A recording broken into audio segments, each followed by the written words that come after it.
Voilà, j'espère que ça va marcher. Ça veut dire, voilà, donc, en fait, donc voilà, j'essaie de, parce que mon cerveau, il est à moitié, mais j'essaie de rien. Donc, en fait, donc, on était dans l'histoire de la libération de l'esclave Goy. Et on est selon Rabbi Shimon ben Elazar. Rabbi Shimon ben Elazar, il a dit que l'esclave Goy, il ne peut pas recevoir son contrat libératoire lui-même. Mais quelqu'un peut le recevoir pour lui. D'accord? Et donc, on avait vu, tu vois, donc, et dans cette explication dans l'Agmara, c'est-à-dire, l'Agmara, si tu veux, donc, l'Agmara a vu un doute à savoir est-ce qu'il peut faire un envoyé pour recevoir son contrat libératoire. Et, donc, ça, c'était le doute de l'Agmara. Et en fait, et ça veut dire, voilà, ça, c'est le doute de l'Agmara. Nous, on avait vu l'explication, ça veut dire, avec Valentin, on a fait l'explication de Tassot, mais nous, sans Valentin, on avait vu l'explication de Rachid. L'explication de Rachid, c'était de dire, est-ce que, en fait, si c'est validé comme ça serait comme ça. Selon Rabbi Shimon ben Elazar, l'esclave ne peut pas recevoir son contrat lui-même parce qu'il fait partie du domaine de son maître. Une tierce personne, elle peut recevoir le contrat libératoire de son propre chef et ça marche. Et la question de l'Agmara, c'était plus ou moins de savoir si jamais l'esclave, il a envoyé c'est une tierce personne comme pour recevoir son contrat, peut-être c'est pire. Ça veut dire, bien que normalement une tierce personne, elle pourrait recevoir le contrat et libérer l'esclave, mais comme maintenant lui l'a envoyé pour recevoir le contrat, il a empiré la situation parce que tu vois, c'est comme si maintenant le type, l'envoyé qu'il a envoyé, il est comme représentant de l'esclave lui-même. Et donc, ça veut dire que quand le maître il va donner le contrat libératoire à l'envoyé, c'est comme si en fait il avait donné à l'esclave, et l'esclave, quand il le reçoit, c'est comme si c'était le maître qu'il avait reçu, et donc c'est comme si jamais sorti du domaine du maître. Et donc, ça, c'était l'explication de Rachid. Ça veut dire que, en fait, le fait d'envoyer un envoyé, ça empirerait la situation. Et sur ça, l'Agmara, elle avait dit, à la fin, elle avait dit non, il peut, ça veut dire, c'est sûr que, l'Agmara, elle avait dit, en fait, qu'un envoyé, ça ne marche pas, selon ça, selon Rachid, puisque l'Agmara, elle avait apporté une preuve des Kohanim. En disant, grosso modo, elle avait dit, l'idée, c'est que, selon, l'Agmara, elle avait dit finalement, en fait, non, si l'esclave, il envoie un envoyé pour recevoir son contrat libératoire, ça ne marchera pas, parce que ça empire la situation. Et voilà, et la preuve, en fait, elle est des Kohen. Ça veut dire que c'est ça la conclusion. L'Agma avait posé une question en disant, voilà, mais alors, 5 pour refaire maintenant, puisqu'on va être obligé de toutes les manières. Donc, ça, en tout cas, ça, c'est l'explication selon Rachid. Voilà. Je dis quand même à l'oral l'explication de Tosfot qu'on avait fait avec Valentin la semaine dernière. Tu vois, c'est que selon Tosfot, ça lui paraissait bizarre cette idée-là, de dire en fait, comment dire, que le fait d'envoyer un envoyé, ça va rendre pire la situation. Je comprends qu'une tierce personne, elle puisse recevoir le contrat libératoire pour, tu vois, pour libérer un esclave, ça marche. Mais que si jamais l'esclave, il l'envoie pour recevoir le contrat, ça ne marchera plus parce que je l'ai envoyé pour le recevoir. Tu vois, on avait vu, c'est comme si quelqu'un l'a dit, je leur ai dit, comme je dis, c'est comme quelqu'un a la double nationalité. Si jamais quelqu'un, en fait, cette personne-là, elle a une possibilité d'acquérir le contrat pour libérer l'esclave, on ne voit pas pourquoi le fait que l'autre il est envoyé par l'esclave, ça va lui envoyer cette possibilité de recevoir le contrat. Tu vois, c'est comme quand il est envoyé par l'esclave, c'est comme si l'esclave lui donnait un pouvoir supplémentaire. C'est pas qu'il était en train de lui enlever un pouvoir qu'il avait avant, tu vois. Et donc, on ne voit pas pourquoi ça, tu vois. En fait, c'est ça, il n'est pas explicite sur ça. A priori, c'est ça ce qui le dérange. Tu vois, ça veut dire, donc c'est pour ça que Tosfot, il va dire, c'est sûr que si jamais, c'est pas ça le doute de l'Agmara, c'est sûr que si jamais l'esclave, une tierce personne, elle pourrait recevoir le contrat pour libératoire pour l'esclave, c'est sûr que l'esclave, il peut envoyer un envoyé pour le faire. Le fait d'envoyer un envoyé, ça va pas rendre la situation pire. Donc, Tosfot, il va expliquer l'Agmara, le doute de l'Agmara différemment. Il explique que l'idée, c'est comme ça, c'est que, comme on voit que Rabbi Shimon ben Elazar, il a dit que l'esclave, il ne peut pas recevoir son contrat libératoire lui-même, mais quelqu'un d'autre pour le recevoir pour lui. Le doute de l'Agma, c'est de savoir cette tierce personne qui reçoit le contrat libératoire pour l'esclave. Est-ce qu'il faut que ça soit nécessairement un chaliar de l'esclave? Parce que c'est la Xerat Takatouf qu'on apprend d'une femme. C'est-à-dire qu'une femme, par exemple, pour recevoir son guet, il faut qu'elle envoie quelqu'un pour recevoir son guet. Quelqu'un ne peut pas venir volontairement recevoir le guet pour une femme. Il faut qu'elle envoie un envoi. Et comme, en fait, Rabbi Shimon ben Elazar, il apprend tout de la Xera Shava du contrat libératoire de l'esclave avec le guet. Donc là aussi, il faudrait en fait que ça soit nécessairement envoyé par un envoyé. D'accord? Ça, c'est le premier côté de la Gemara. Et le deuxième côté, c'est de dire non, en fait, une tierce personne, il n'y a pas la Xera Shava ici. Ça veut dire n'importe qui, en fait, il pourrait acquérir le contrat libératoire pour l'esclave. Puisque, comme si tu veux, l'esclave, c'est comme si on avait vu la logique déjà, c'est comme si le maître, quand il le libère, c'est comme s'il le revendait à lui-même. de la manière que le maître, il peut, excusez-moi, mais c'est de la manière que le maître, il peut revendre à quelqu'un d'autre, sans demander l'avis de l'esclave, il peut aussi le libérer sans l'avis de l'esclave. Donc l'esclave, il n'a pas besoin d'envoyer quelqu'un pour être libéré. N'importe qui peut libérer l'esclave sans s'en envoyer. Et après ça, la Gemara, tu vois, elle va dire non, en fait, ça veut dire, selon ça, ça fait que la Gemara, elle est pochée en disant que non, en fait, qu'il n'y a pas besoin, en fait. Il faut que je me rappelle quelle est la conclusion de la Gemara, c'est comme ça, de souvent. Vous êtes sûr que ça va, Rav? Parce que Rav, il est malade. Parce que c'est ça, parce que j'ai des trucs, mais ça va. Non? C'est bon. Il faut rien que je boive, c'est tout. Il faut que je boive pour regarder la gorge. Tu vois, c'est bon que je suis là, j'ai fini. Je revois notre bouteille d'eau, c'est tout. Tu vois, en tous les cas, merci en tous les cas si on va poser des questions, comme ça je peux voir. Ouais, on va parler, nous.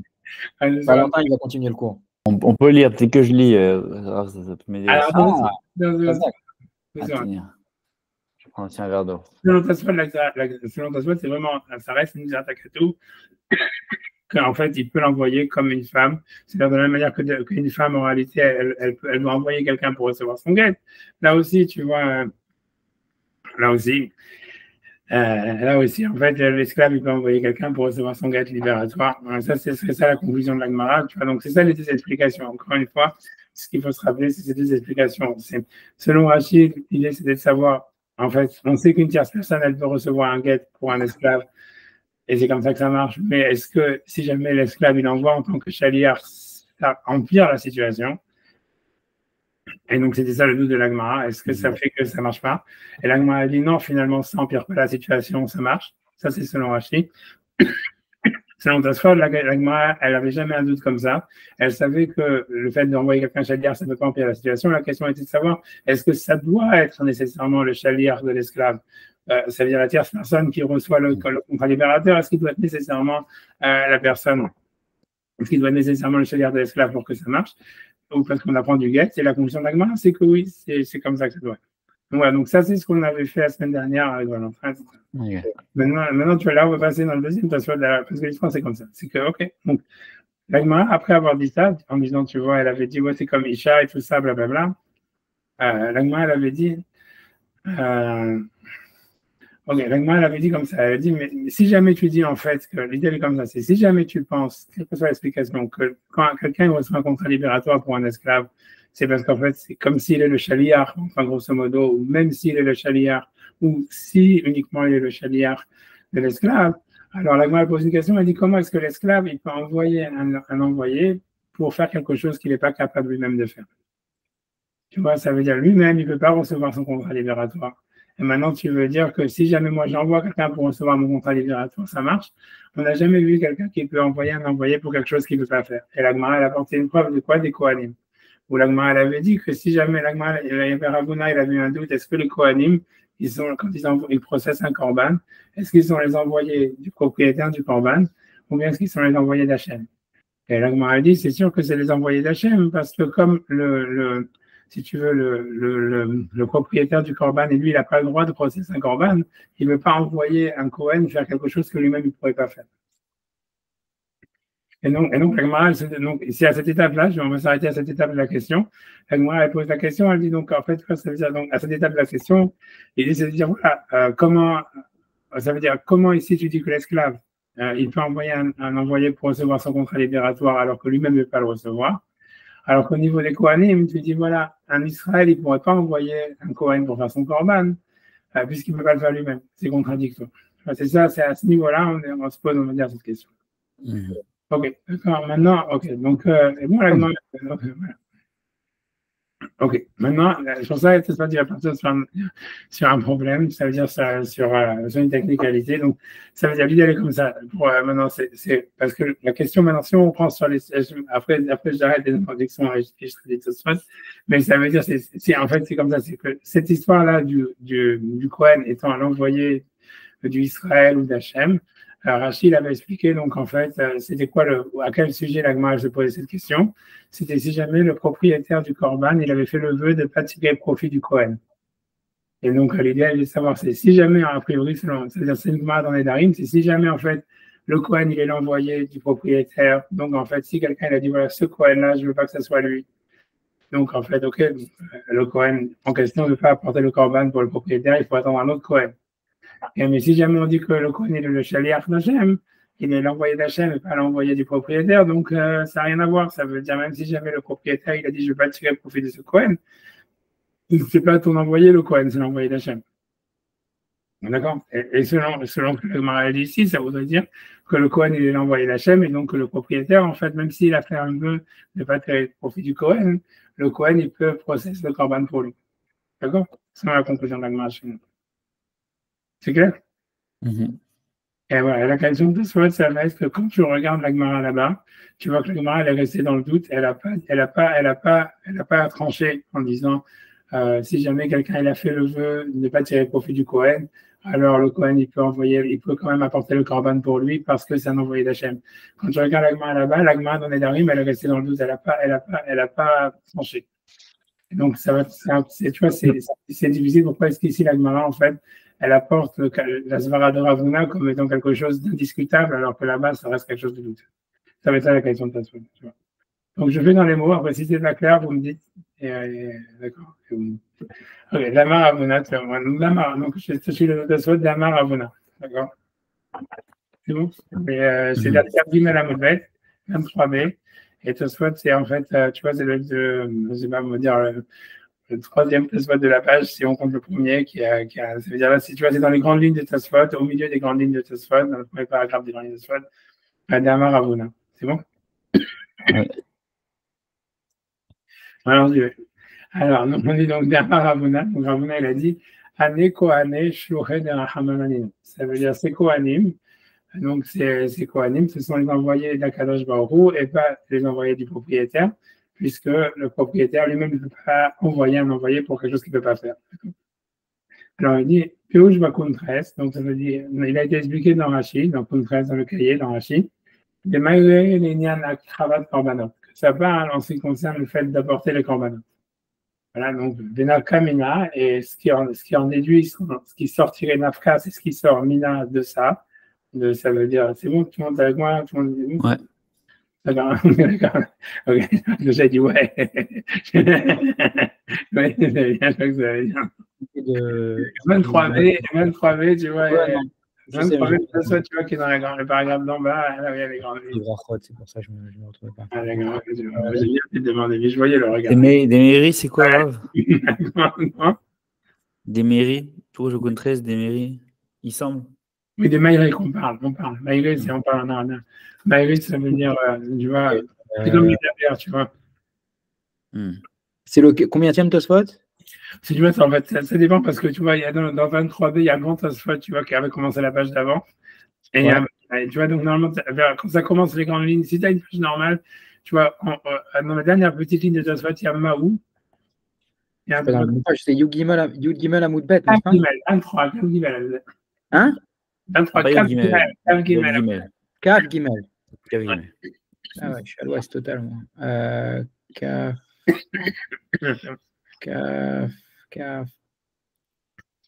Mais comment c'est possible ça? Kavav. Ah, here it is. All right.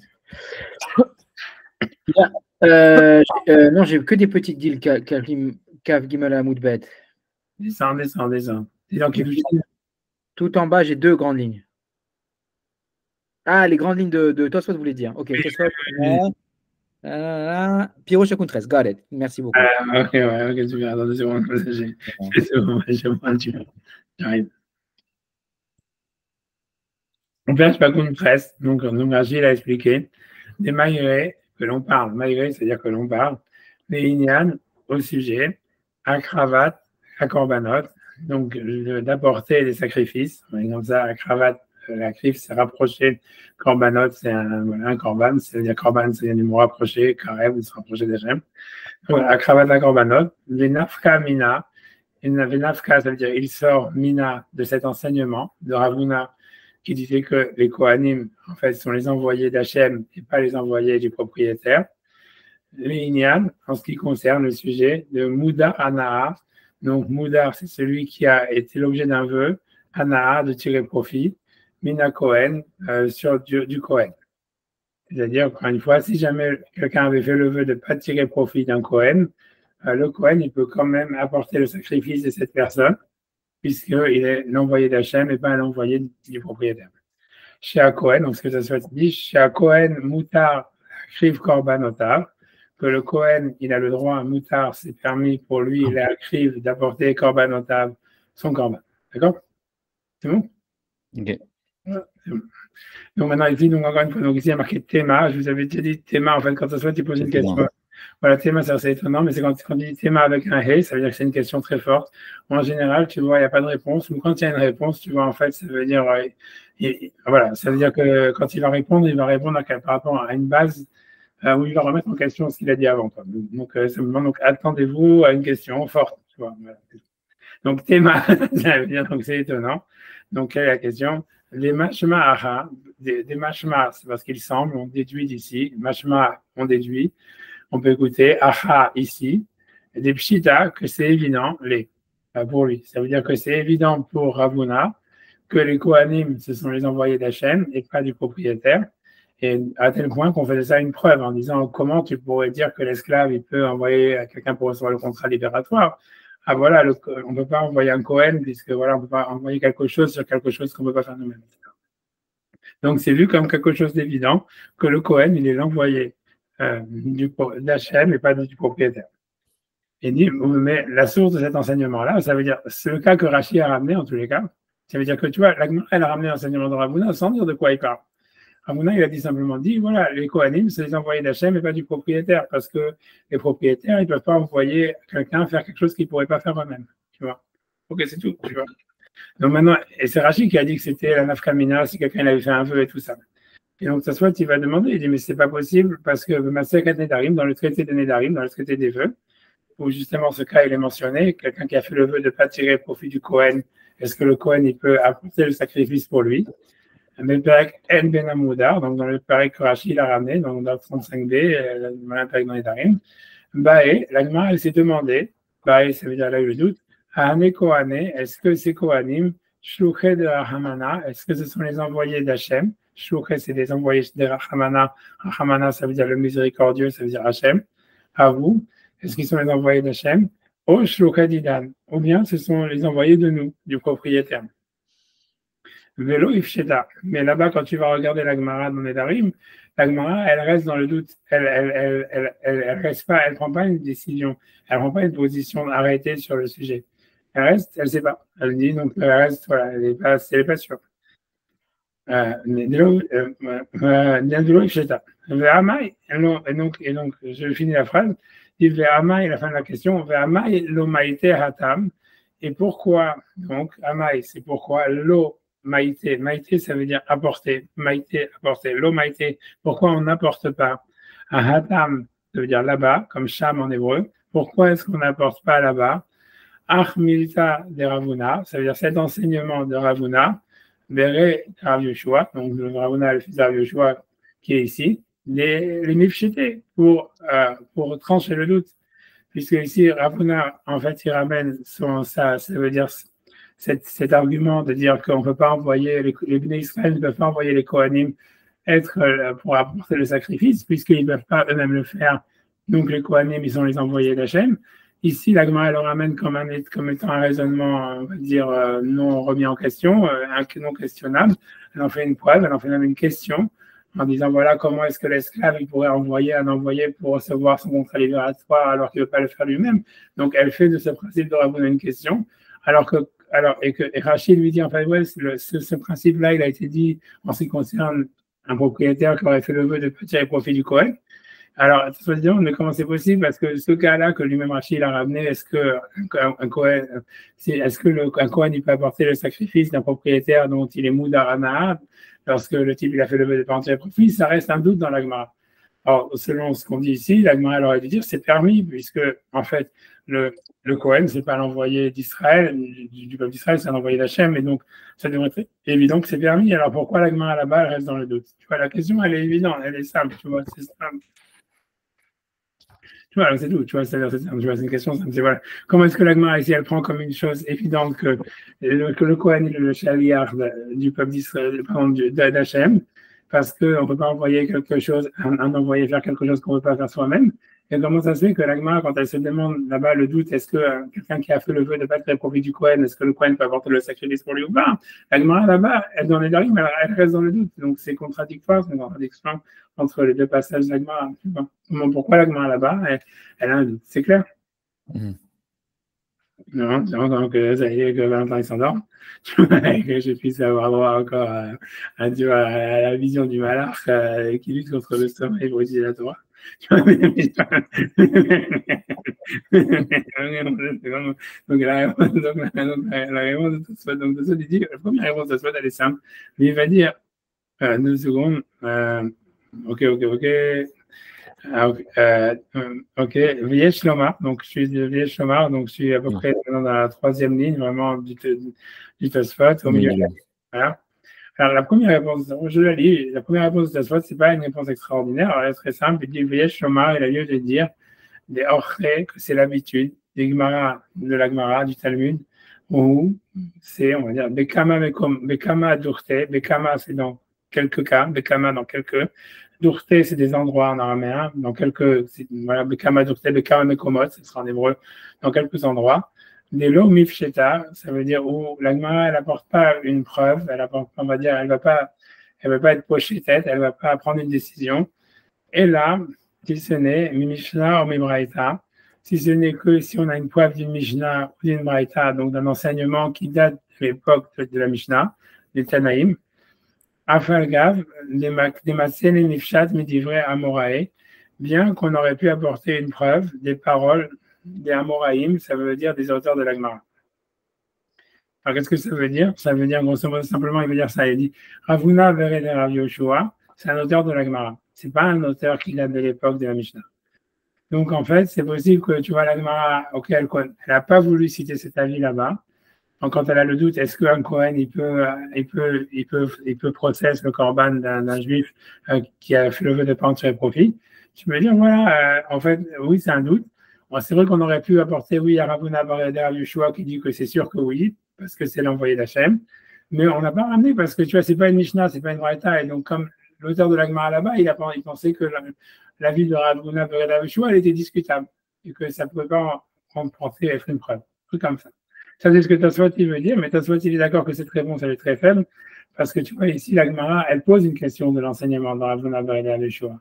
Ça veut dire que quand la Gemara ici, elle avait ramené l'histoire, elle est en train de parler du cas de l'esclave, est-ce qu'il peut recevoir son contrat libératoire ou pas, qu'il peut envoyer un envoyé pour le recevoir. Elle m'a dit, ah, mais voilà, il y a l'enseignement de Ravuna de Rav Yeshua qui dit qu'en Israël, il peut pas amener un korban, tu vois, il peut pas envoyer un Kohen pour amener son korban puisqu'il ne peut pas le faire lui-même. Et elle pose une question de ça, et elle ne conteste pas l'enseignement de Ravuna de Rav Yeshua, qui est simplement une différence entre un esclave qui peut recevoir le contrat de quelqu'un d'autre et un Israël qui peut jamais faire un korban. Mais ça veut dire l'enseignement ici dans la Gemara, elle remet pas en doute l'authenticité ou la valeur de l'enseignement de Ravuna bar Yoshua. Donc c'est difficile pourquoi de penser que la Gemara dans les Darim, elle a pensé que c'était pas assez valable pour apporter une preuve. Tu comprends?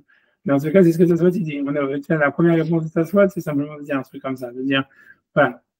On est obligé de dire que oui, la Gemara, en fait, ici, la Gemara, elle pensait que cet enseignement, il était valable, mais dans les Darim, la Gemara, elle avait un doute, elle n'était pas sûre que l'enseignement de Ravuna bar Yoshua, il avait une valeur. Et donc, c'est pour ça que là-bas, elle reste sur le doute, à savoir est-ce que les Kohanim sont les envoyés d'Hachem ou bien les envoyés du peuple d'Israël. Mais ici, on pense que c'est sûr que c'est les envoyés d'Hachem, parce qu'on ne peut pas faire un envoyé qu'on pourrait pas faire nous-mêmes. Donc ça, c'est la première réponse de Tosfot. C'est clair, c'est simple. Je ne sais pas si je vous fais lire comme ça, vous arrêtez de dormir. Valentin, il va lire. Moi, je veux bien, ouais.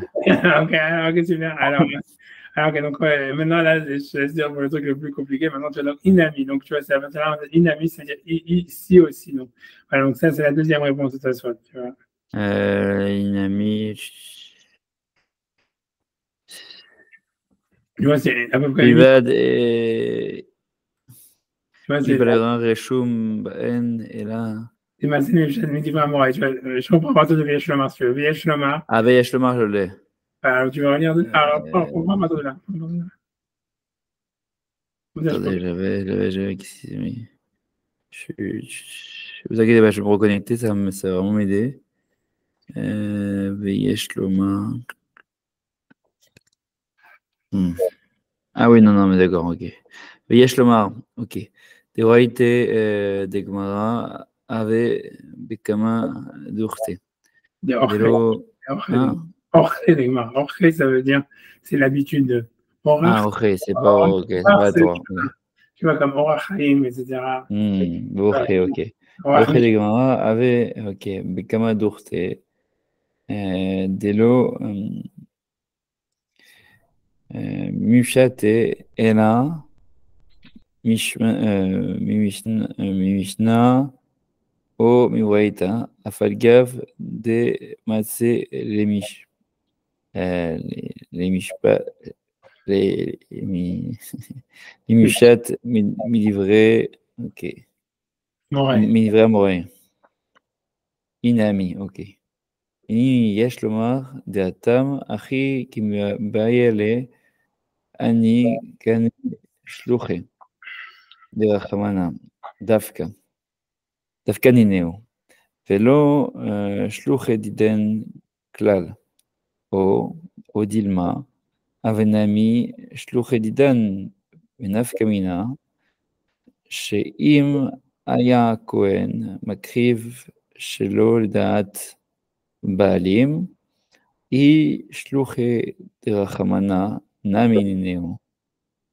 הווה קורבן כשר והיא ההוא. דווקא שלוחי דידן. אינם כשר כיוון שהקריב שלא מדעת בעלים.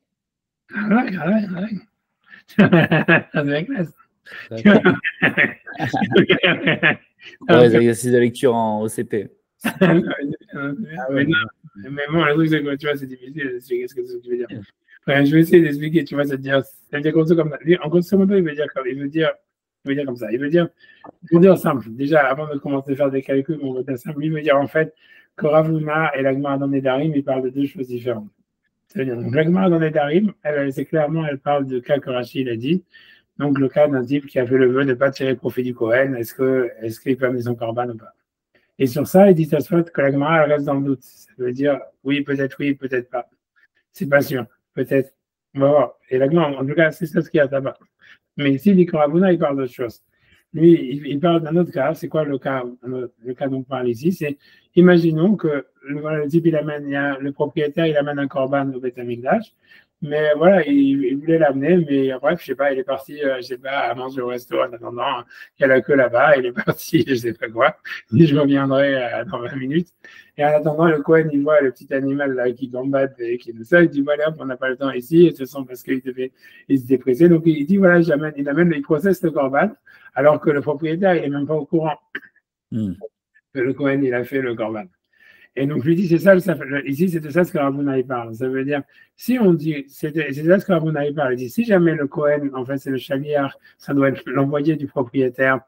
Donc, en fait, il faut que le Kohen, quand le Kohen, il processe le korban, si tu veux, du propriétaire, il faut que le korban, le propriétaire soit au courant. Tu vois, et qu'il soit là, ou au moins au courant, tu vois que c'est le Kohen, il est en train de faire son korban. Mais si tu dis en fait que non, qu'en fait le Kohen, tout ce qu'il fait, c'est le shaliach d'Hachem. Donc une fois en fait que le propriétaire, lui, il a sanctifié son animal et qu'il a dit voilà, ce korban-là, c'est un holocauste par exemple, ou c'est un pacificateur, ou peu importe, lui, il peut partir, tu vois, aller manger au resto avec ses copains, ou j'en sais rien, aller faire mincha ou whatever. Tu vois, on va écouter faire le dafayomi, et ça veut dire, et si le Kohen, en fait, tu vois, il lui fait son korban sans qu'il soit présent, ben, ça marche, puisque, en fait, il n'est pas l'envoyé du propriétaire, il est l'envoyé, si tu veux, l'envoyé d'Hachem. Et c'est sur ça que Ravuna a dit, ah voilà, c'est l'envoyé d'Hachem, parce que si c'était l'envoyé du propriétaire, un propriétaire, il peut pas, un Israël, il ne peut pas demander à un Kohen d'apporter un korban qu'il ne pourrait pas faire lui-même. Ça, c'est ce que Tosfot dit. Et donc, c'est pour ça que là-bas, on reste dans le doute, tu vois. Ça veut dire parce que, en fait, là-bas, on parle d'un autre temps. Si quelqu'un a fait le vœu de ne pas tirer profit du Kohen, donc est-ce que ça serait un profit ou pas, tu vois. Et ici, on parle d'un autre cas. On dit, en fait, est-ce que le Kohen, il peut apporter le korban pour l'Israël sans qu'il soit au courant. Ça, on va dire, c'est ce qui a marqué notre spot. OK. Le problème, c'est que maintenant, le truc, c'est que pour comprendre ce que Tosfot veut dire, il faut faire des calculs. Pourquoi? Parce que la question est de savoir, c'est pourquoi est-ce que les deux doutes, ils ne seraient pas l'un connecté à l'autre, tu vois? Ça veut dire qu'une fois, parce que tu vois, c'est la question que tu vois que Tosfot, il ne parle pas. Donc ça, c'est les mots de Tosfot. Je ne sais pas si tu veux que je lis, je traduis Tosfot ou ça? Non, bon, on peut reprendre. Hein. Ouais. Ouais. Non, mais de toute façon, t'as lu, moi, je lis ça, je traduis Tosfot. J'en prends à partir de Inami. Donc il dit Inami Yeshlomar, si tu veux aussi. Si aussi. Oui, Inami Yeshlomar. Tu vois, de Atam, que là-bas, Afri Kamibayale. Et là-bas, on se demande, le doute, il est de savoir, Ane Kohané, si c'est Kohanim, Shloké de Hamana, ce sont uniquement les envoyés d'Hachem, d'Afkaninu, Belo Shloké d'Idan, Klal, et pas nos envoyés à nous du tout. Odilma, ou bien peut-être, Avunami Shloké d'Idan, c'est aussi nos envoyés à nous. Et donc ici, a priori, il repasse, tu vois, il repasse chez nous. Ça veut dire, il veut dire, quand il dit ça maintenant, il ne va pas parler sur la Gemara dans Nedarim. Parce que la Gemara dans Nedarim, elle est explicite qu'elle parle du cas où quelqu'un il a fait le vœu de pas tirer profit du Kohen. Mais ici, donc, il y a quelque chose, tu vois, c'est pour ça qu'il y a des, tu vois, il repasse sur la Gemara chez nous. Quand il dit Venav Kamina, c'est Venav Kamina sur l'enseignement de Ravuna qui est mentionné chez nous. Tu vois, c'est a priori chez Imaya Kohen Makriv, chez l'Oledat Abalim, que si le Kohen il a porté le korban sans mettre au courant les propriétaires, donc Ish Lokeda Ahmana Namininu, tu vois, ça, les namis, tout ça, il va falloir jouer avec après, mais ça veut dire, si on dit que le Kohen il est l'envoyé d'Hachem, donc avec korban kasher, c'est un korban kasher, même si le propriétaire il est parti faire le dafayomi au mincha, manger au restaurant, etc. Et à vous d'Afka, mais si jamais en fait les Kohanim c'est les shlouchés d'Idan, ça doit être les shlouchés des propriétaires, et nos kasher, ça ne serait pas un korban kasher. Kévan j'ai écrit chez l'Omidat Avalim parce qu'il a amené sans avoir été, on va dire, sans l'intention des propriétaires. Donc les propriétaires n'ont pas nommé Chaliar puisqu'ils étaient en train de faire le Dafayomi ou de manger au restaurant ou quoi que ce soit. Tu vois. Donc ça, tu vois, c'est ce que ça soit, c'est la traduction des mots de Taswat. Donc après, le problème, tu vois, tous les Nami, les Dafka et tout ça, et tous les trucs qu'il y a autour, tu vois, c'est parce qu'en fait, il y a un problème. J'explique c'est quoi le problème, tu vois. Comme ça, quand je vous dis qu'il y a un thème, c'est une question compliquée, tout ça, etc. Je vais essayer de faire quoi. Le problème, c'est en fait, voilà, ok. Je répète enfin parce que tout ça dit. Il dit, ouais, la Gemara dans les Darim, elle parle d'une chose, la Gemara chez nous, elle parle d'autre chose. La Gemara dans les Darim, elle parle d'un type qui a fait le vœu de ne pas tirer profit du Kohen. Et sur ça, la Gemara a un doute, est-ce que le Kohen, il peut amener le korban pour lui ou pas? Et ça reste douteux. Chez nous, quand Rabouna a dit non, le Kohen, c'est un envoyé d'Hachem, ça veut dire qu'en fait, on peut apporter, le Kohen, il peut processer un korban du propriétaire sans lui demander son avis, parce qu'il est l'envoyé d'Hachem. C'est clair? C'est ce que ça dit. La question qu'il y a sur ça, pourquoi c'est compliqué, beaucoup plus compliqué que ça a l'air, c'est parce que la question est de savoir c'est pourquoi les deux doutes, ils ne sont pas dépendants l'un de l'autre. C'est-à-dire qu'en fait, tu vois, ça veut dire que l'idée, c'est comme ça, c'est que si tu dis, voilà, parce que pourquoi, on va prendre le cas simple, pourquoi est-ce que, disons que voilà, que moi, disons, pourquoi, si moi, le propriétaire, j'ai fait le vœu de ne pas tirer profit du Kohen, tu vois. Ah ouais, pourquoi même si... Voilà, ça revient à la même histoire de doublement de personnalité qu'on avait eu. Voilà, c'est ça. C'est pour ça que tu vas devoir faire des calculs. Tu vois, pour répondre ça va falloir faire des calculs. Mais ça, déjà, il faut être conscient du problème. Tu vois, ça veut dire, il y a une grosse étape de comprendre, tu vois, ça veut dire que, ça se voit ce qu'il dit, c'est très simple, tu vois, c'est voilà, c'est deux cas différents, c'est-à-dire là. Mais la question, elle est de savoir, tu vois, c'est-à-dire ici, on parle, est-ce qu'on peut apporter un korban sans demander, est-ce que le Kohen, il peut amener un korban sans que le propriétaire soit au courant? C'est ça le doute. Ravuna a dit, oui, il peut, parce que c'est un envoyé d'Hachem et pas du propriétaire. Et dit là-bas dans les Darim, le doute, ça parle d'autre chose. Ça parle, c'est si jamais quelqu'un il a fait le vœu de ne pas tirer profit du Kohen, est-ce que le Kohen il peut apporter le sacrifice pour lui ou pas? C'est ce que ça dit. Et la question est de savoir, ok, mais si tu dis en fait, très simplement, c'est si tu dis en fait, comme la Gemara a dit chez nous, que le Kohen c'est le Shaliach d'Hachem et il peut apporter le korban même si toi tu n'es pas au courant, c'est-à-dire a priori c'est automatiquement le propriétaire, c'est comme s'il ne tirait pas profit du Kohen, tu vois, puisque c'est pas lui qui l'a envoyé, tu vois, puisqu'il est le Shaliach d'Hachem. Et donc, tu vois, ça veut dire quoi? Donc, ça veut dire, il n'a rien répondu à sa question. Ça veut dire, sa question à la base, c'est de dire comment ça se fait que là-bas, il y a un doute et comment ça se fait qu'ici, en fait, on est définitif que c'est les envoyés de l'Hachem. Et il dit, ah oui, non, mais là-bas, c'est un doute parce que ça parle du jeu. Et ici, c'est parce que est-ce qu'on amène le korban sans la connaissance du propriétaire. Ok, mais si tu dis en fait qu'on peut apporter le sacrifice, tu vois, sans l'accord du propriétaire, donc c'est un chaliar d'Hachem, donc c'est un chaliar d'Hachem, ça veut dire automatiquement que si le type il a fait un vœu de tirer profit du Kohen, il ne tire pas profit du Kohen, puisqu'en fait le Kohen il fait que la mise d'Hachem, il ne veut pas lâcher les comptes du propriétaire, tu vois. Donc, c'est donc c'est ça l'histoire. Donc, c'est pour ça qu'en fait, tu es obligé de. C'est clair la question? Ouais. Ah, tu vois, je pense que ça s'appelle un truc perplexe. C'est bon? Tu vois, tu vois, et donc, tu vois, donc c'est pour ça que tu vas être obligé de dire, en fait. C'est-à-dire que celui qui a dit qu'il a fait le vœu, il continue de tirer profit de lui. C'est pas pour ça que, parce que l'autre. C'est ça, ça veut dire, en fait. On n'avait pas dit que le vœu il était différent, ok, c'était le. Mais qu'est-ce que ça veut dire, tu vois? C'est comme tu as dit, ce que tu as dit, toi, ça veut dire, en fait, que si on dit, c'est grosso modo ce que ça veut dire, c'est comme ça. Alors, pour comprendre ce que ça veut dire, ça veut dire, il faut dire une chose comme ça. C'est-à-dire, ok, si la Gemara te dit que le Kohen, il peut amener le Corban sans que le propriétaire soit au courant parce qu'il a envoyé la chaîne. Et donc, ça veut dire que dans un cas comme ça, on va dire, c'est sûr que, imaginons que le propriétaire, il a fait un vœu de pas tirer profit du Kohen, et que lui, il ne savait pas qui c'est qui processe son corban. Lui, il est parti manger au restaurant là-bas, je ne sais pas quoi, ou Everything You Can Eat, là, je ne sais pas quoi, je ne sais pas, Papa Gallo, je ne sais pas quoi, tout le monde parle de ça, je ne sais pas quoi. Mais ça veut dire que, ça veut dire qu'il est parti. Ça veut dire que, ouais, donc, en attendant, comme il était pressé, il a fait le corban. C'est sûr, en fait, qu'a priori, dans ce cas-là, le corban, il avait le droit de le faire, puisqu'il n'était pas l'envoyé du propriétaire, il était l'envoyé d'Hachem. Et ça, en fait, tu vois, si tu veux, ça, c'est ce que toi, tu veux dire. Dans un cas comme ça, il n'y a pas de doute, en fait. Le problème, tu vois, pourquoi l'agma dans le Nédarim, elle a un doute? Est-ce que si quelqu'un il a fait le vœu de bâtir le profit du Kohen, est-ce que le Kohen connaît son corban? C'est parce que là, le propriétaire, il est resté, il n'est pas parti au restaurant, donc il assiste et il voit le Kohen qui est en train de faire son corban. Et donc, quand il laisse, par exemple, s'il laisse le Kohen avec lequel il a fait un vœu faire son corban, donc ça devient aussi son chaliar, tu vois. Et c'est pour ça qu'il y a un doute, est-ce qu'il peut le faire ou il ne peut pas le faire? Parce qu'en fait, comme tu dis, l'idée, c'est que, tu as tout à fait raison, tout à fait compris l'histoire, c'est qu'en fait, ce que tu peux dire, c'est que le doute de l'Agmar dans les Darim, c'est est-ce qu'on peut être le chaliar de deux personnes? Tu vois, ça veut dire, est-ce que le Kohen, ça veut dire, dans le cas de l'Agmar chez nous, c'est comme le Kohen, le propriétaire, il n'est pas présent, il est parti et tout ça, il fait de la payomi et tout ça, il fait une traque, il est parti dormir. Donc, en fait, c'est sûr que le Kohen, Rabouna, il dit c'est le chaliar d'Hachem. Et la partie de preuve, parce que voilà, un Israël ne va pas demander au Kohen de faire quelque chose qu'il ne peut pas faire lui-même. Et donc, c'est un chaliar d'Hachem et le Corban, il est caché.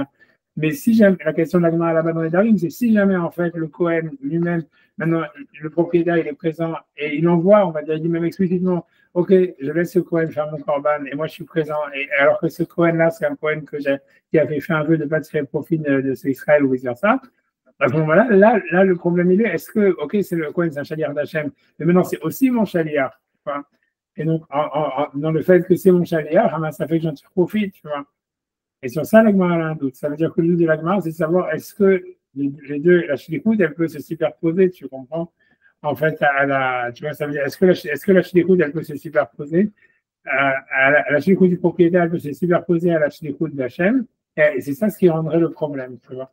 Et tu vois, c'est ça ce que ça veut dire. Ça, c'est ce que c'est ce qui sort de ta spot, tu vois. Il n'y a pas de preference. Voilà, c'est ça. Et tu vois, ça, c'est ce qui sort de ta spot. Et maintenant, et ça, déjà, on est obligé de calculer ça pour le bare minimal de la compréhension de ta spot. Et ça, bon, Hachem l'a fait. Maintenant, si tu veux, il y a un deuxième step de calcul. C'est pour ça qu'au début, je vous avais dit, mais je ne sais pas si je vais le faire parce que je vois déjà, mais je le dis simplement au cas où. Le deuxième step du calcul, c'est revenir à ça par rapport aux deux explications de base qu'on avait sur la Gemara. Alors, si on reprend, on avait commencé le shiur avec les deux explications de quand la Gemara ici elle parle de l'esclave qui fait un chaliar pour recevoir son guet, tu vois. Donc, dans l'explication de Rashi il avait dit, en fait, il faut aller dire que c'est sûr qu'une personne lambda, elle peut recevoir le guet pour le propriétaire, tu vois. Mais si jamais toi tu le fais, l'esclave il le fait chaliar, peut-être ça rend la situation pire et ça ne marcherait plus.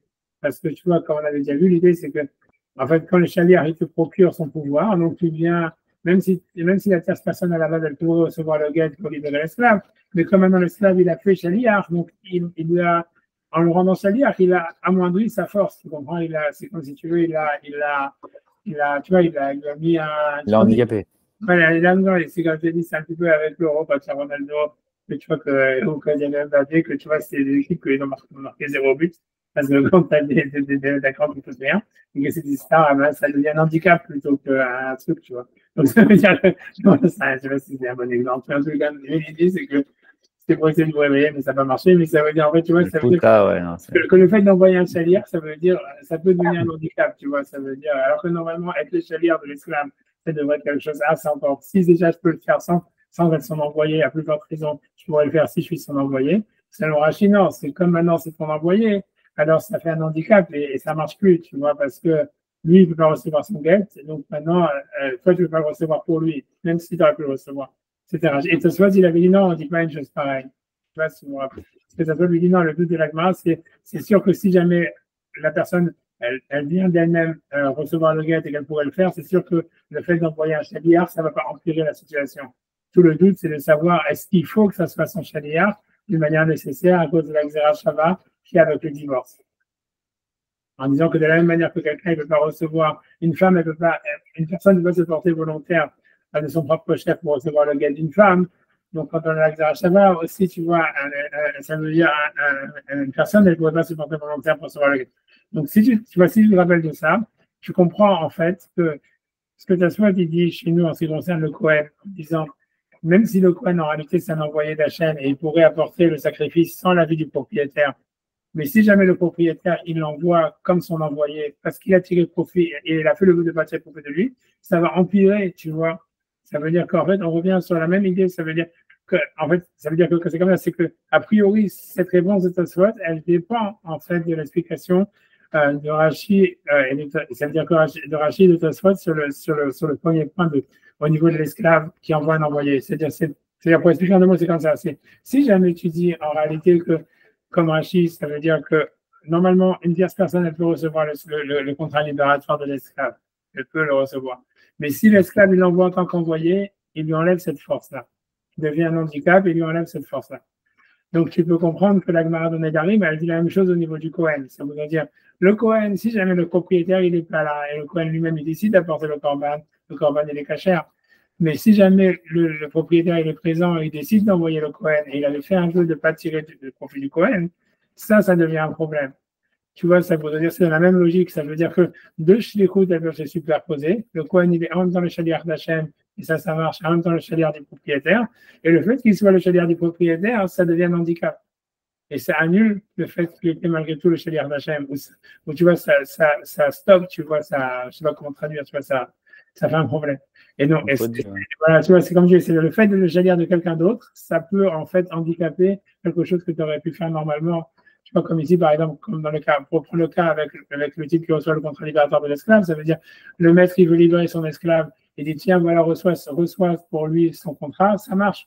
Mais si jamais le type, il dit, ah ouais, reçois-le pour moi, ça marche plus. Tu vois, parce qu'en fait, le type, en étant présent et en envoyant la tierce personne, il a empiré la situation parce que voilà, à cause de tout le système, que lui ne peut pas recevoir son contrat et en chargeant de pouvoir, il handicape le type qui normalement aurait pu faire le truc. Mais si tu veux, c'est exactement la même chose, tu vois. Avec c'est pas intrinsèque au fait d'être esclave. C'est ça, ça veut dire. L'idée, c'est que la question est. En fait, est-ce que deux shlichut, c'est comme on dit, est-ce que une shlichut, elle peut annuler l'autre, tu vois, c'est-à-dire, grosso modo, ici, dans le cas du contrat libératoire, une personne, n'importe qui, il peut être le chaliard, si tu veux, du maître pour recevoir le contrat de l'esclave et libérer. Si jamais un type veut libérer son esclave, il dit à une personne dans la rue, il dit, reçois son contrat, le mec, il dit, ok, d'accord, très bien, hop, il reçoit le contrat, l'esclave est libéré. Et on a vu, selon Rachid, si jamais l'esclave, il est au courant, il dit, oui, vas-y, reçois-le pour moi. Ça fait que maintenant, il n'est plus libéré parce que c'est comme si c'était l'esclave qui l'avait reçu directement et c'est comme si le contrat n'est jamais sorti du rechute du maître. Mais ça veut dire en fait que le fait que l'esclave il a envoyé cette type-là pour recevoir son contrat, ça amoindrit sa force qu'il avait à la base. Tu vois. Donc la même chose avec le Kohen, ça veut dire un Kohen qui vient apporter un korban sans demander l'avis des propriétaires et sans qu'ils soient au courant, ça marche parce qu'il a envoyé d'Hachem. Mais si jamais le propriétaire est présent et dit ah oui, ce Kohen-là, alors que le Kohen il a un interdit d'en profit du Israël, enfin vice-versa, eh ben, ça ferait que le korban ne marche pas, tu vois. Et ça veut dire ça, tu vois, et donc, si tu veux, il y a une relation entre les deux, entre ces deux halachot, si tu veux. Et ce que je veux dire, tu vois, c'est que, donc, voilà, maintenant, et comme Tosfot, si tu veux, dans les épisodes précédents, il avait rejeté cette explication. En disant, Tosfot, il avait dit, c'est sûr que si jamais quelqu'un, il avait dit, Tosfot, de manière logique, ça lui avait paru bizarre de penser que si une personne de son propre chef, elle veut recevoir le contrat libératoire de l'esclave, c'est peu probable de penser que s'il est envoyé par l'esclave, alors que maintenant il va perdre son pouvoir qu'il avait avant, parce que l'esclave ne peut que te rajouter un truc, il va t'enlever un truc. Tu comprends?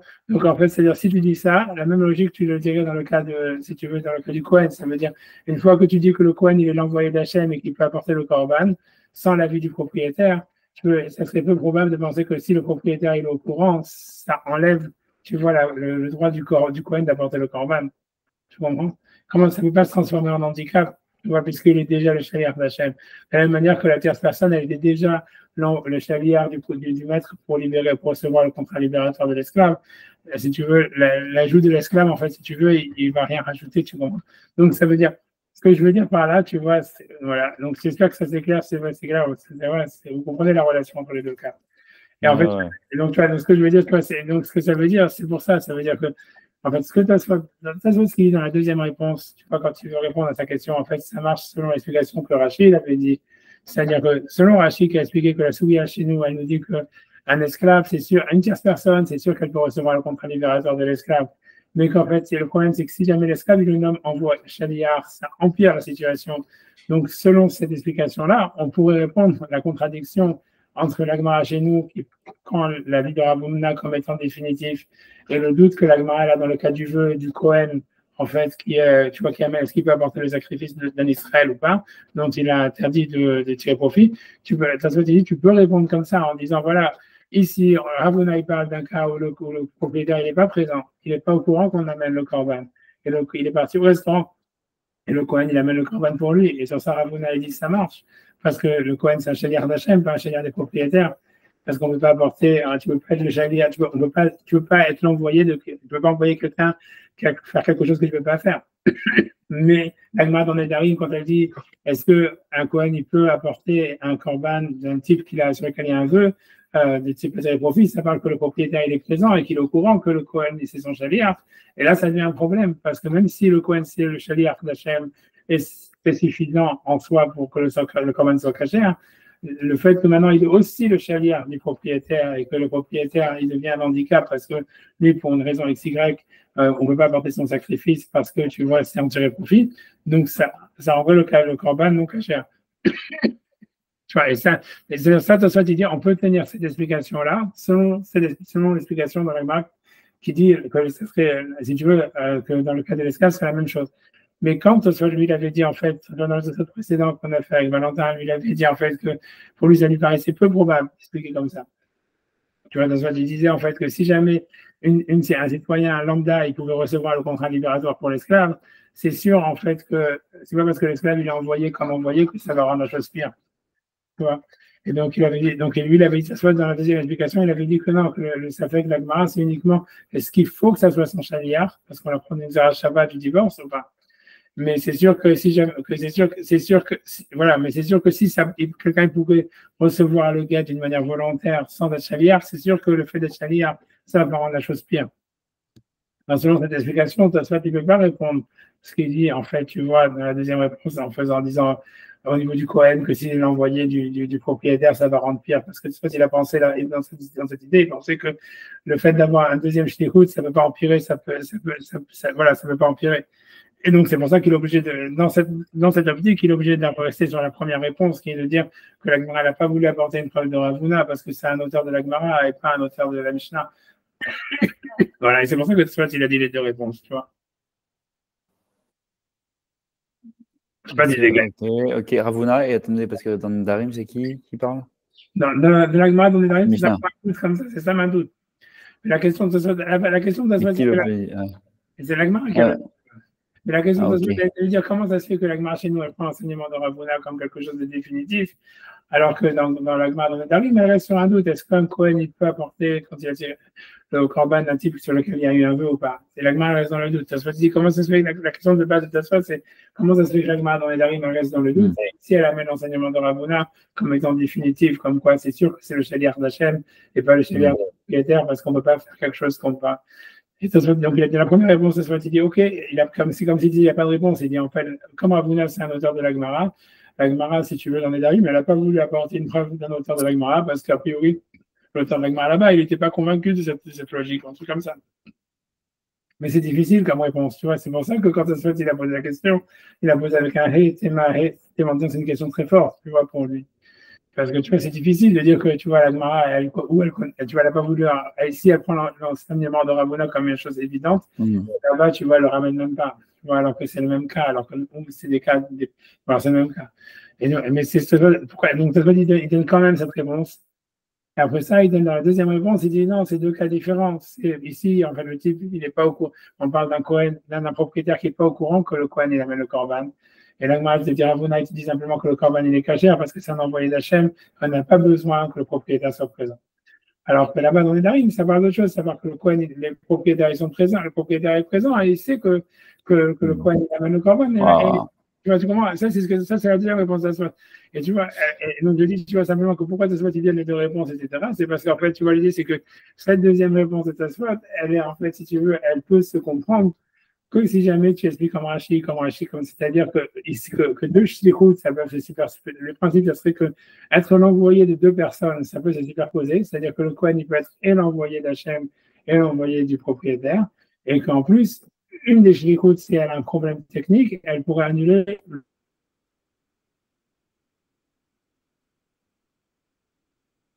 Ça aurait été suffisant pour le Kohen pour qu'il amène le Corban et que le Corban soit caché.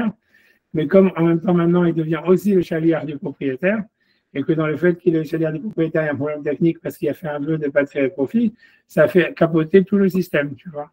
Et tu vois, alors que normalement tu pourrais dire non, si jamais ça marche, si le propriétaire n'est pas au courant parce que le type est le chaliard d'Hachem, tu vois en quoi le fait maintenant que le propriétaire soit au courant, ça peut annuler le Corban, tu comprends? Mais puisque le type est d'une manière le chaliard d'Hachem, mais ça suffit d'être chaliard d'Hachem, tu n'as pas besoin que le propriétaire soit au courant. Donc, comment tu peux dire que tu amènes un profit au propriétaire en étant son chaliard? Puisque de toutes les manières, il n'avait même pas besoin d'être son chaliard pour que le corban soit caché. Et tu vois, et c'est pour ça que tu es obligé de dire que c'est pour ça que tu as dit non. Ça veut dire dans cette deuxième logique, il veut dire non, deux shlichut, ça peut se superposer. Et tu peux et le chaliard d'Hachem et le chaliard du propriétaire. Et même si, et bien que le fait d'être chaliard d'Hachem, ça aurait été suffisant pour que le corban soit caché, hein, le fait que tu es le chaliard du propriétaire et qu'il y a une technicalité dans le fait d'être le chaliard du propriétaire parce qu'il y a un vœu, ça fait tout capoter. De la même manière exactement que Rachid a expliqué chez nous que si jamais en fait un citoyen lambda il est envoyé par le maître pour recevoir le contrat libérateur de l'esclave, ça marche. Et même si l'esclave n'est pas au courant, il est libéré sans être au courant. Mais si jamais maintenant l'esclave il est au courant et dit oui, mais je veux que tu sois mon envoyé, ça va faire tout capoter. Parce qu'en fait, la shlichut du propriétaire, elle se parallèle, tu vois, elle s'ajoute de l'esclave. Et comme l'esclave ne veut pas recevoir lui-même le contrat, il ne veut pas donner un envoyé pour recevoir le contrat, puis ça ferait sauter le truc, tu vois. Ouais, et tu vois, ça, c'est ça l'idée, tu vois. La deuxième réponse de Tosfot, elle fonctionne selon Rachid. Mais si tu penses, tu vois, comme Tosfot il avait dit précédemment, que en fait, c'est pas possible de penser comme ça, c'est que si jamais une shlichut, elle est suffisante si tu veux, pour être effective, comme ici, par exemple, voilà, le type de Kohen et le chaliard d'Hachem, ça suffit pour que le corban soit caché, même si le propriétaire il est pas là, ça marche. Donc, tu ne veux pas dire que maintenant, si je rajoute une deuxième shlichut, ça va annuler la première. Et donc, c'est pour ça que Tosfot il avait dit, et donc, c'est pour ça que Tosfot il avait dit que si le propriétaire, par exemple, si jamais le propriétaire il veut il veut donner le contrat libératoire de l'esclave, voilà, on reçoit le contrat libératoire pour libérer mon esclave. Lui, il dit, si jamais l'esclave, il l'envoie aussi, la personne, ça ne va pas rendre pire parce que, tu vois, comme on a dit, comme il y a déjà la première shlichut qui est suffisante, en étant le chaliard du propriétaire, c'est suffisant pour libérer l'esclave. C'est pas parce que maintenant l'esclave, il a nommé chaliard que ça va pénaliser et annuler la première shlichut, tu vois. Donc, quand Tosfot il a dit ça, il ne veut plus dire cette réponse-là au niveau du Kohen, parce que c'est exactement le même cas de figure. Donc, c'est pour ça qu'il est obligé de revenir. Il a dit la première réponse en disant, en fait, non, la raison pour laquelle la Gemara n'a pas apporté l'enseignement de Ravuna, c'est parce que voilà, c'est un enseignement qui a été dit par un auteur de la Gemara. Elle ne voulait pas apporter une preuve d'un enseignement qui a été dit par la Gemara. Il a dû dire cette réponse au début parce qu'il était sur cette explication-là. Et la deuxième réponse, elle suppose le raisonnement Rashi. Comme il s'était opposé au raisonnement Rashi au début, il est obligé de trouver une alternative. Voilà, c'est ça, exactement. Et bien que Daradi m'a très fait, c'est pour ça qu'il dit Inami Yeshoma. Mais c'est quand il a posé la question, lui, s'était mis sur son explication à lui, qui disait voilà, c'est impossible qu'une shlichut, elle annule une autre si y en a une qui est suffisante. Tu vois, si quelqu'un peut recevoir le contrat libératoire sans être le chaliard de l'esclave, c'est sûr que ça ne peut pas empêcher, le fait si l'esclave est le nom chaliard, ça ne va pas empêcher ce pouvoir. Donc, ça soit dit, alors, ok, alors, il était bloqué dans l'histoire du Kohen. Si jamais le Kohen, c'est l'envoyé d'Hachem, et ça suffit pour que le corban soit caché, donc ça ne peut pas empêcher, ça ne peut pas être pire s'il est l'envoyé du propriétaire, tu vois. Et c'est pour ça qu'il dit, on est obligé de dire, ouais, que la Gemara, elle pensait pas que la vie de Ravuna, il était reliable, il était assez fort pour qu'on apporte une preuve de ça, et c'est une réponse très difficile. Mais c'est pour ça que dans la deuxième réponse, il dit non, il revient sur l'explication de Rachid, il dit, selon Rachid, que lui, il a dit que deux shlichut, elles peuvent se superposer, qu'une, elle peut annuler la première, même si la première, elle était suffisante, alors tu peux dire qu'il n'y a pas de contradiction. Parce que Ravuna, il part, dans le cas où le propriétaire, il n'est pas au courant. Et donc ça, et on dit que voilà, le shaliach, le type, il est le shaliach d'Hachem, donc le korban, il est kasher, même si le propriétaire n'était pas au courant que le Kohen fait son korban. Et même si jamais il avait fait le vœu de ne pas en tirer profit, puisque comme c'est pas son shaliach, donc il n'en tire pas profit. Mais la Gemara dans les derniers, elle parle du cas où le type, il a fait le vœu, il est au courant, le propriétaire, il est présent, et il voit les Kohanim apporter le korban, et il avait fait le vœu de ne pas tirer profit de ce korban. Donc, ok, le Kohen, c'est le shaliach d'Hachem, et normalement, ça devrait marcher. Mais maintenant qu'il devient aussi ton shaliach à toi, et toi, tu avais fait le vœu de ne pas en tirer profit, alors ça annulerait le korban. Exactement comme dans le cas de l'esclave, tu as dit la dernière fois, où, selon Rachid, une personne, elle peut se porter volontaire pour recevoir le contrat libératoire, et ça suffirait. Mais à partir du moment où l'esclave dit non, mais je veux que tu le prennes pour moi, eh ben, ça empire. Parce que tu vois maintenant, c'est-à-dire la shlichut de l'esclave, tu vois, si tu veux, elle downgrade le fait que normalement la shlichut, en même temps, la tierce personne, elle est aussi l'envoyé du propriétaire pour recevoir le contrat. Puisqu'en fait, ce qui est suffisant, en fait, ça aurait été l'envoyé du propriétaire pour recevoir le contrat libératoire. Tu vois, ça veut dire, voilà, ça serait suffisant pour être libéré. C'est pour ça que normalement, selon Rachid, il n'y a pas besoin de shlichut. Mais maintenant que l'esclave dit, ah, mais je veux que tu sois mon shaliach, et ben ça fait capoter tout le système, parce que la deuxième écoute, elle se juxtapose à la première et elle la contredit. Elle fait tomber. C'est très bizarre comme logique en réalité, tu vois, ça veut dire, voilà, parce que on comprend pourquoi ta soit il était contre ça au début, parce que si quelqu'un il peut envoyer, dans le cas du korban, il peut apporter le korban si tu n'es pas au courant, c'est difficile de dire, ah, maintenant que je l'envoie comme shaliach, j'en tire profit, tu vois, puisque, en fait, au fond, il aurait pu t'apporter le korban même si ce n'est pas son shaliach, tu vois. Et la chose avec le contrat libératoire. Si jamais le citoyen lambda, il pouvait recevoir le contrat libératoire pour toi, c'est difficile de dire, ah, maintenant, ah oui, vas-y, va le chercher pour moi. Tout d'un coup, hop, ça fait qu'il ne peut plus le recevoir, tu vois. Tu vois, mais c'était lié. C'est pour ça que je voulais m'expliquer ça. Tu vois, j'espère que c'est clair. Je ne sais pas si c'est clair. D'accord. Je commence pas la souguer d'après. Voilà, j'essaie juste de me dire s'il n'y a pas une différence de nature entre les deux, quoi. Non, on pourrait. Ça veut dire que tu peux. Il y a quand même un jeu de matériaux et on pourrait. Ouais, c'est pas la même action. C'est pas la même chose, exactement. Tu pourrais dire que c'est pas la même. Tu peux réfléchir. Tu comprends en fait que tu pourrais dire en fait voilà que ouais. Je sais pas ce qui se passe. Ouais, il faudrait trouver des différences. Tu pourrais trouver des différences. Tu pourrais. Ça veut dire a priori c'est la même chose, mais tu pourrais. Comment tu pourrais je sais pas. Tu pourrais dire que dans la korban.